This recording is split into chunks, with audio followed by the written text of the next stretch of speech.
kong pinaghihintay ang isang bathaluman, paabot ng asukal para medyo espesyal.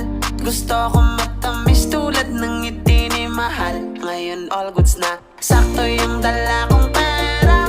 Pag-ibig ang inabot ng aking 50. Minsan talaga sasang-ayon ang tadhana.